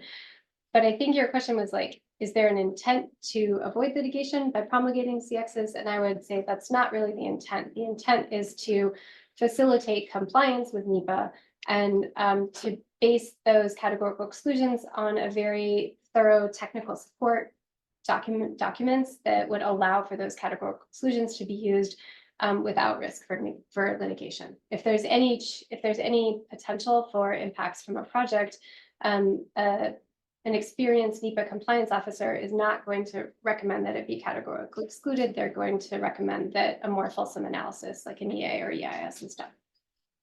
Thanks. Any other folks in the room? Yes, miss. I have a question on why energy regulation is divided up between so many different agencies. And I was wondering if there has been conversation about having FERC regulate more energy than what they do now with the push to renewables and the energy transition. Whoever wants to go. Yeah, yes and yes. I think a lot of it is partially an accident of history. I think about, like, for example, the Public Utility Holding Companies Act was originally under the SEC's jurisdiction. We certainly, with some of the political discussions around the export of liquefied natural gas, the statute, the Natural Gas Act, is bifurcated between the Department of Energy and FERC. FERC being the independent agency, there was some thought, well, maybe FERC should have all of the Natural Gas Act obligations because it's independent of what the president is going to tell it to do. So I do think we've seen throughout history a push for certain agencies to consolidate certain mandates, and we've seen shifts where agencies will take on a mandate that was sitting in another agency's wheelhouse in the past. So I do think there's a push to consolidate. I don't know, like another really good modern example is like cybersecurity regulation around pipelines is with the Transportation Security Administration and the CISA, the Cybersecurity Infrastructure Security Agency. And that, well, maybe FERC should be handling that because they do other things related to pipelines. So there's all these kind of accidents of history in terms of how different agencies get authorization. Some of it has to do with the particular member of Congress who drafted the legislation. If they're sitting on a certain committee and their committee is able to get more stuff done and their committee has jurisdiction over that agency versus a different agency. It's funny when you think about the Treasury Department is now the #1 like, renewable energy agency in America. And this is the IRS. You could not come up with a bigger foe of the Republican Party than the IRS, like to fund the IRS. So it's a great question. And I think it just has to do with the structure of Congress. And I don't know, Anne, if you have anything else you want to add. I mean, no. Things are, everyone wants things to be straightforward and clean, right? And I think we live in a somewhat messy, constitutional world. Yeah. Thank you. Take one more from in the room before we move to the chat. Any other questions in the room? Yes, sir. I have a question. For Anne, you were talking about, I'm sorry, where you are in the stage of signing up these awards in your office, and I was wondering how much work there is for DOE after that point. Do you kind of in terms of monitoring and maybe even in terms of learning from the projects, and then maybe you could speak about how those projects then feed into the 2030 and other near-term goals, given that I assume there's, even if they're successful projects, there would be still more work to be done by the private sector, at least, to actually deploy them at scale. Great. Okay, so great questions. Thank you. I met Steve in the elevator and also while we were looking for this building. So I think that to answer your first question, certainly a lot of OSID's work right now is negotiating these awards with selectees. Once the awards are finalized and both parties are in agreement with them, then it will come to the challenges of project development. So planning, site design, permitting, NEPA. So there's an immense amount of work that will, DOE wants to support the private entities in building these projects out. And as far as the way that those projects connect with the near-term and long-term goals for energy transition, the goal is then for, lessons learned from those projects to be communicated as appropriate within legal frameworks to the larger world, whether it be like in the concept of a lift-off report, as Emily mentioned, or sharing other information so that other entities, if technologies do get to liftoff, which is the goal, then those can be replicated. And, the idea would be that DOE's Office of Clean Energy Demonstrations may fund, projects 1 or 2 of a particular technology. It may be that a similar project is then funded by the Loan Program Office, which is like slightly closer to commercial development. And then hopefully that, projects 10 through 100 would be fully commercial, bankable by outside lenders and private entities to move forward with them. So I hope that answers your 2 questions. Thank you. So turning to the chat, we've had a number of questions about Loper Bright and the impact of the Chevron decision, some more general and some specific. I'll start with a general question for the panel. I'll read it out and we can interpret it according to our expertise, but it says an underlying theme of recent Supreme Court cases is a desire to rein in regulation by federal agencies. However, it also appears that the renewable energy sector, which includes things like CCS and new technologies, as well as more established renewables such as wind and solar, needs federal regulation in order to get established and become more viable. How are these two opposing forces reconciled going forward?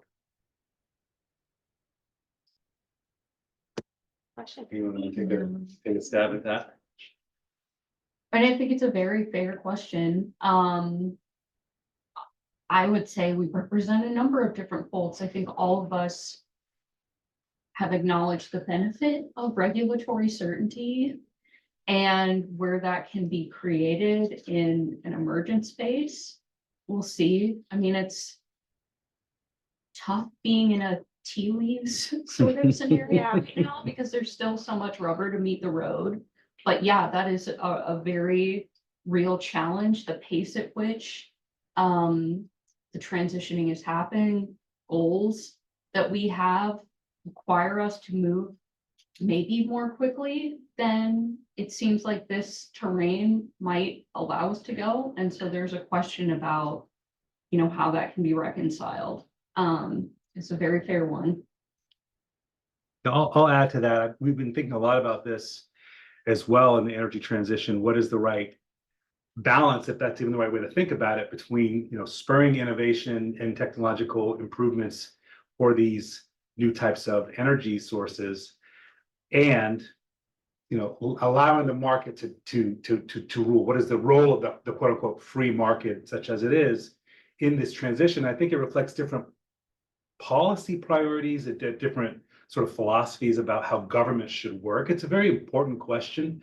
And I think, you know, I'm not going to prognosticate about how the impact of Loper-Bright long term here, but, you know, there are definitely different perspectives about the best way empirically to advance these types of technologies, right? Some might see a more active role in the state and in regulation to spur that, again, a carrot versus a stick kind of mentality.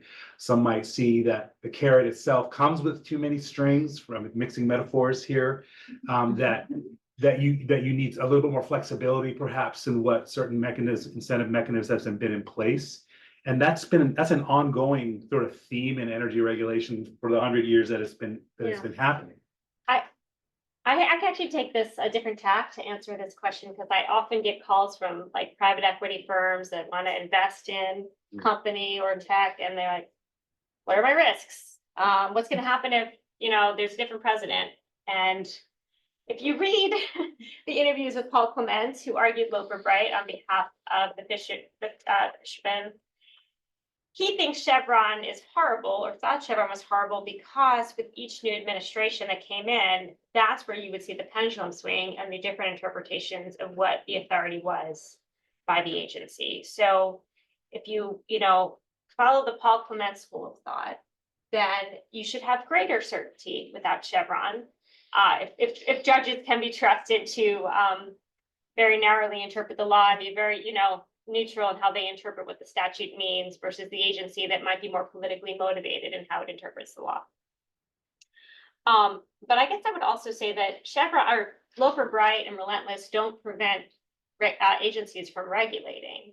What they do in theory is keep the agencies more attuned to what was Congress's intent. And so if you have a statute like the IRA, where Congress clearly intended to promote the development of renewable technologies and to promote incentives to spur investment in these types of technologies, then, it's not the death knell of regulation. It's not the death knell of regulatory certainty. I mean, it certainly creates a new kind of uncertainty that we all have to learn to live with.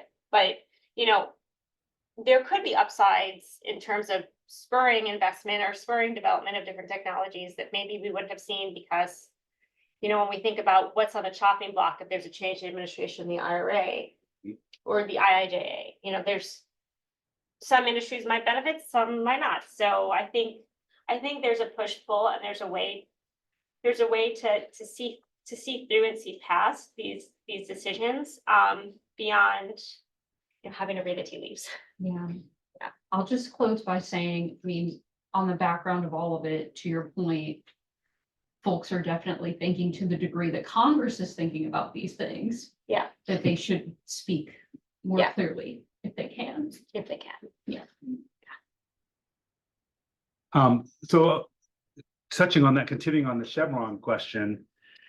Someone has asked, will this lead courts to rely more on different types of deference? So to your point, Emily, the opinion is quite narrow in the sense that it focuses on statutory silence or statutory ambiguity. But even in those cases, there's what's called our deference and Skidmore deference, where courts will look to an agency's expertise in interpreting either its own regulations or interpreting the statute. I guess the question is asking, will that type of deference be greater in a post sort of Chevron world than it currently has been? And I can do a little tea leaf reading. I think, there's a lot of window dressing with those types of deference in the first place. I mean, ultimately courts are going to be making their determination. I don't know that the courts are going to be more or less likely to look at how agencies have been interpreting it. They're going to use their sort of ordinary tools of statutory construction. And then if there is a best interpretation in the statute, that's what they will apply. I mean, that's what I think Loper-Bright directs.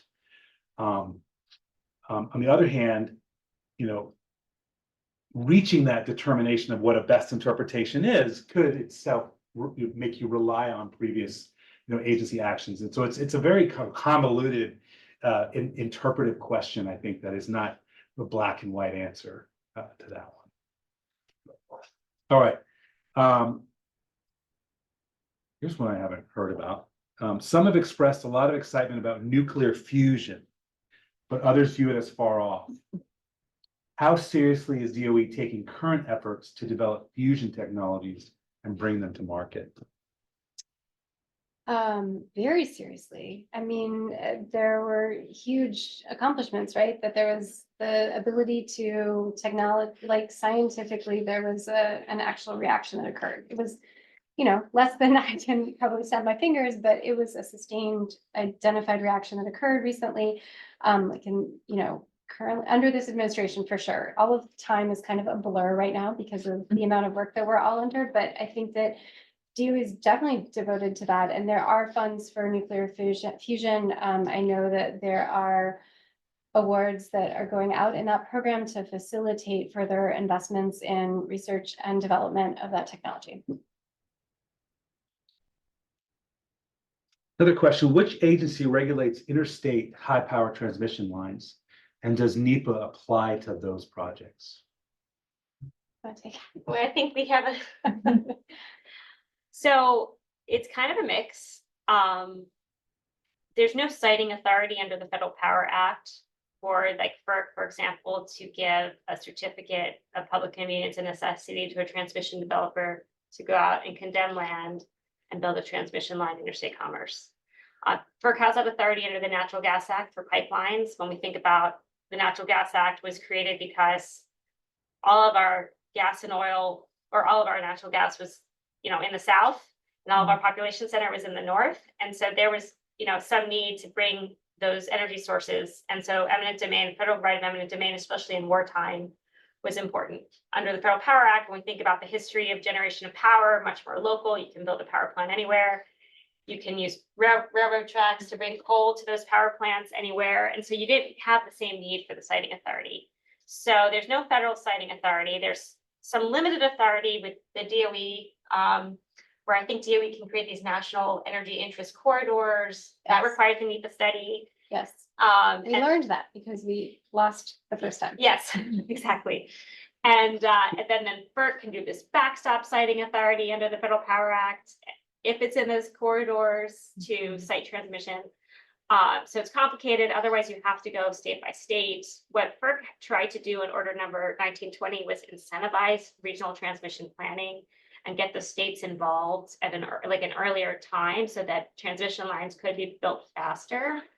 But all FERC's authority really is to allocate the cost for using those lines. I think I got that answer right, but yeah, NEPA is involved, but apparently we have these new great categorical exclusions, Well, potentially for certain types of transmission, for new types of transmission lines.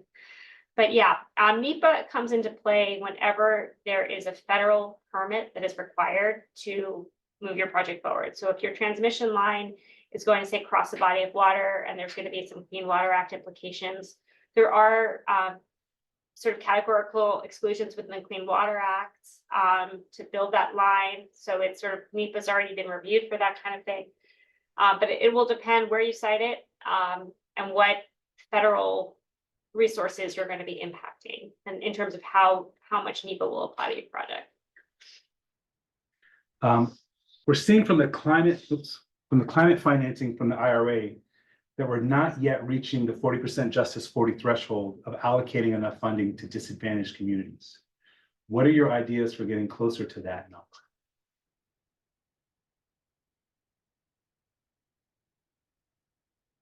Good question.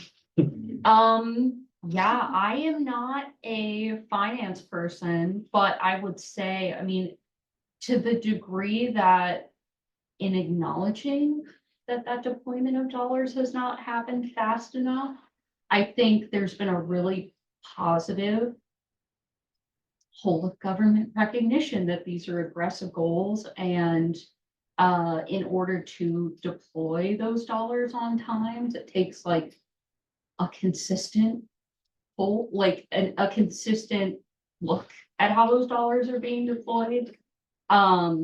I don't work within government, so I can't say I've been a part of that process, but definitely have been one of the folks encouraging government to continue taking that hard look, and where it can, whether it's through different orders or like offices that have been established to explicitly do that, to move aggressively and quickly. There's been a movement, I know, among environmental justice advocates to push for more of that. And I think that's resulted in some of these like updated executive orders that we've seen, or like requests for information that DOE has put them out in a number of contexts, and there have been other agencies that have done them in other contexts. And so there's been work done to increase that pace, but a lot of healthy question of how that can happen faster and on time. Well, staying on the theme of environmental justice, this question says it's for Anne primarily, but I think we can all just take a stab at it. Has there been anything surprising coming out of public engagement with respect to the environmental justice dimensions of the OCED's scope? Are there any initial trends you might share based on public feedback? So I wish that my engagement team was here to provide those specific feedbacks. I think that I am not in a position to be best suited to report on kind of general trends or feedback. I just know that it is seriously considered, and that the feedback that we are receiving is considered at all levels within the program side of the house. And certainly, like, we're not in a position where I think things are kind of raising legal issues associated with those comments, which is why I don't have as much familiarity. But I think that the programs are really keen to communicate and to have started, you know, even before awards are really being implemented, to have those conversations with local communities and to be available and to hear things. And so I encourage folks to reach out if they do have questions to our engagement team about any OSED matters. Before we go back to the chat, anyone else in the, go ahead, yeah.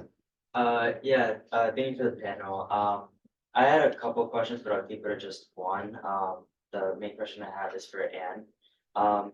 When you're talking about the different allocations of funding for different, you know, like for nuclear and all those different things, I kind of listed it down based on like the amount of funding it was getting. But I was wondering, is it actually like, is there some sort of priority or like a list of like the like what's getting funding? Is it based off like for number one, I have regional clean hydropower and getting $8 billion. Is that like due to the amount of capital costs that is associated with that, or is it like the number one priority of the DOE? And then part of that question is also like, I've seen a lot of stuff in terms of like liftoff reports, in terms of like VPPs and distributed energy resources, but that was actually like one of the last ones on the list. So that was like kind of my confusion of like, is there some sort of priority going on?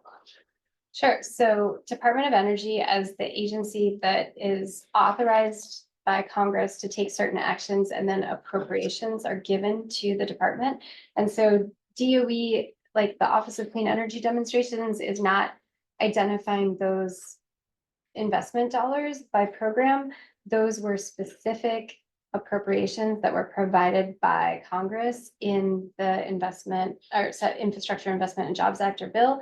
And if you're interested, you can find them in Division J of the IIJA. There's a whole like 2 pages of text that describe kind of the appropriations that are given for calendar year 23, 24, 25, and they are divided out by program. And so hydrogen hubs, which I think is the one that you were referencing first, that was appropriated by Congress $8 billion over kind of a 5-year period. And similar to all those other programs. I think your second question was about virtual power and BPPs, and specifically the $50 million for the distributed energy systems. So again, DOE was given appropriations. In that context, that was from base appropriations for the distributed energy systems program.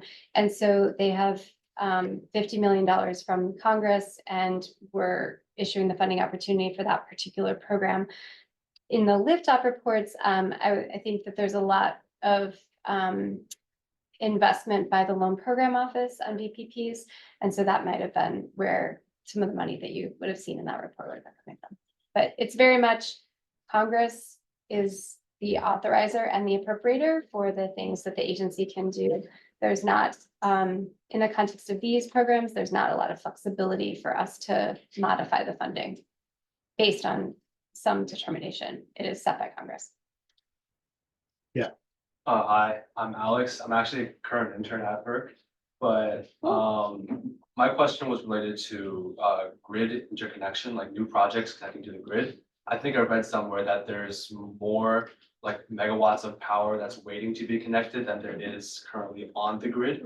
So what, is DOE or where do you guys see further DOE going in the future in order to solve that problem? Is there more, participation and like working with private sector, or how do you guys see fixing the problem? Should ask your bosses at work. They have Q interconnection reform. It is order that issued recently. Implementation is ongoing. I think compliance plans are due later this year. I believe they were extended out. I think that FERC and DOE probably consult with one another in this area, but FERC is working on trying to reform the small and large generator interconnection agreements and interconnection, the requirements and the various tariffs to get more projects onto the grid, because it was like anyway. I have a webinar. I'll send you a link. You can watch it, and it was a 2-hour webinar. So yeah. And also in the room before I go back to the chat. Here's one about state regulations. It says, why do you think there has been an LCFS on West Coast states, but not on the Eastern Seaboard states? And I think it raises a more general question about the patchwork of state regulation of energy generally. And I'll conjecture for LCFS that California has often been a leader in new types of energy regulation, both at the federal level and the state level. So under the Clean Air Act, for example, California has a special dispensation to implement more stringent types of emissions regulation. But at the state level, they were at the forefront, for example, of zero emission vehicles, building those into fleet requirements for tailpipe emission standards. And the LCFS is just another example of their willingness to experiment with different types of fuel regulation. And I should say in California, in particular, the LCFS has led to an expansion of very high renewable fuel blend types called E85, which is gasoline that is actually not even gasoline under the regulations anymore, because it has 85% or 51 to 85% of ethanol. And it has the state with the highest concentration of those alternative fuels at the retail level. And Oregon and Washington, as well as British Columbia, have also been leaders in this space. And I think that just reflects the sort of historical culture of experimenting with different types of energy regulation and fuels regulation here in particular. Okay, well, any thoughts about state level regulations? I have another environmental justice question. What is your experience and thoughts about providing energy stability and investment to disadvantaged communities with the inherent risks and pollution of new technologies being implemented in those communities? I think that's a great question. Environmental justice advocates, I think, have done a really excellent job of reminding us again that communities, want the benefits of energy transition, and affirmatively do want infrastructure that will help create stability and lower costs in their community, as a part of that transition. And so thinking about the inherent decision making there that has to balance, right, like bringing benefits but also mitigating some of the historic burdens to those communities is a question that comes up throughout the siting conversation, and planning conversations. And so I think that's definitely an issue that's critically important that I've navigated in my work.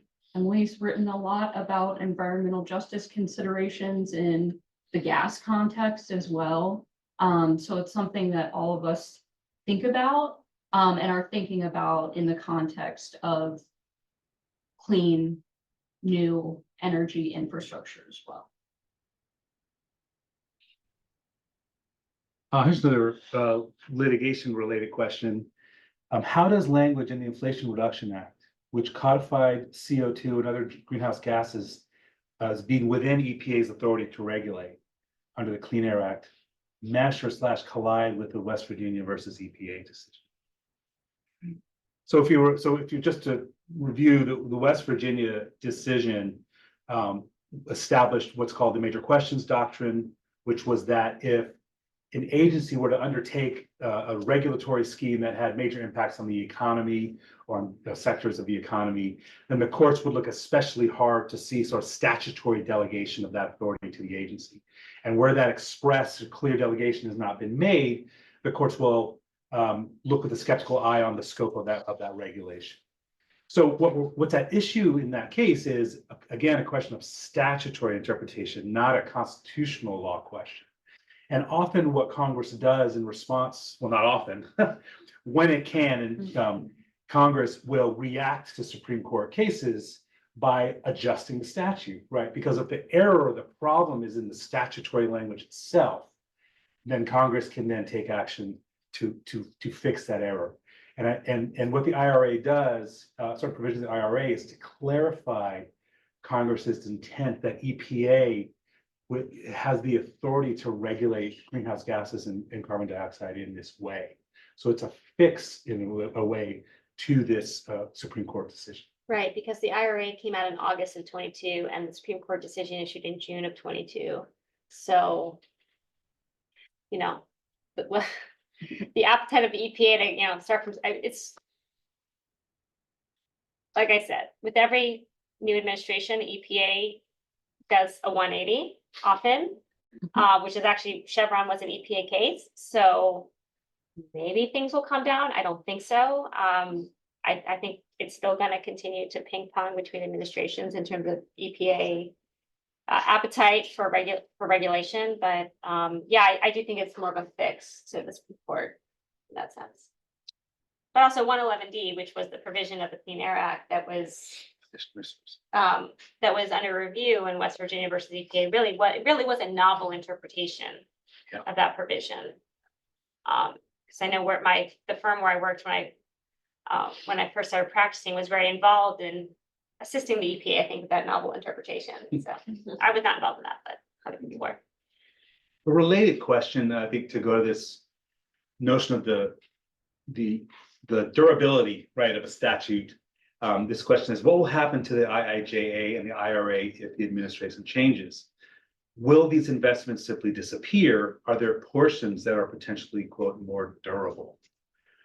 and, you know, we can spare, you know, getting past the political question, I think we can maybe focus on what the process would need to be in order for these changes to be in place, what Congress may or must do in order to effect a change, or is there some powers within the administration, notwithstanding the statute, that could affect the investment landscape that these statutes had, I guess, spurred or helped develop? Do agencies, do they have to, they don't have to spend all the money that is appropriated, do they, or do they? We always try to implement congressional intent and Mhm. congressional wishes. So certainly if you were to look at OSET's portfolio, for example, in the majority of the programs, the funding opportunities were, you know, had a set amount, and then projects were selected so that that funding amount is used through the selection of those projects, right? And so there's every intent to issue awards to a bunch of entities that will then be able to talk to Congress as to whether or not their funds are still available if something were to happen. That's one way that, you know, issuing awards and giving entities a commitment by the federal government. I don't think any of us want to go into a contract with an entity and have that no longer be something that's going to move forward.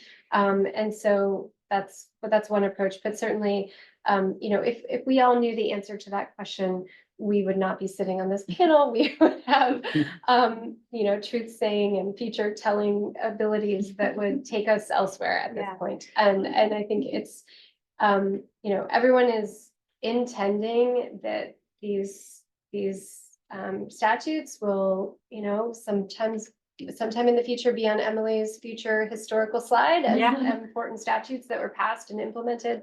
And I think that is certainly the best way that we can operate right now. Yeah. All I've heard is that in a Trump administration, Trump to EVs might be on the chopping block. But the IRA is like an all votes rise kind of statute, and there's been a concerted effort to put money all over the country in all of these different industries. So it potentially future proofs the statute a little bit. But yeah, I think Anne's answer was perfect. We just have a couple minutes left. Any more questions from the room? I Yes, have a ma'am. question about the solar farms and like the really big land clearings and things that we hear about sometimes, and how the funding for solar is being targeted to provide renewable energy and to avoid this problem, land clearing. So if you're okay. The problem of land clearing. So yes, solar projects require land, depending on the type of technology. And certainly not every solar project is eligible for categorical exclusion. So I don't want that to be the intent here.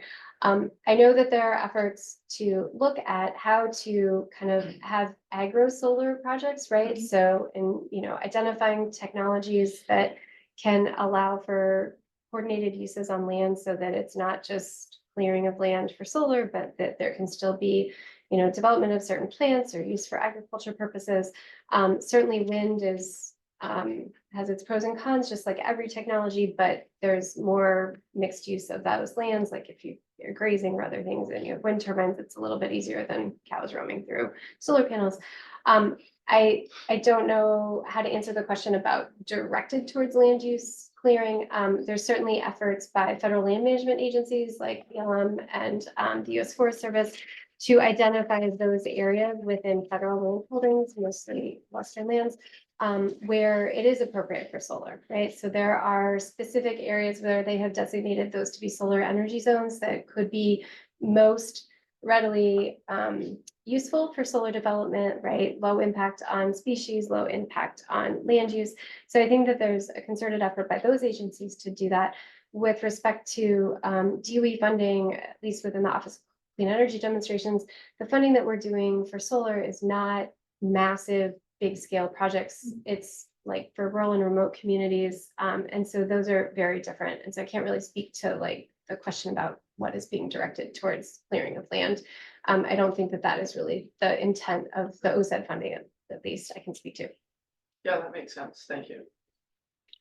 Well, we have reached 2 o'clock, and thank you again for all your questions, and thank again our panelists for presentations today. Thank you, Jay. Thank you so much, Joe, Emily, Ann, and Morgan. We appreciate having all of you here. For those online and for those in the room, we have 3 months of summer school left. Yeah, Jen comes next week, DJ the following week, and so we're going afterwards. So we put the link to track for the online, so please feel free to register and we'll see you soon. Thank you again. Gosh, I really. No way. That's awesome. That's very comfortable. It's so hot outside. I know. You're Oh, gosh. Oh, yeah, Have a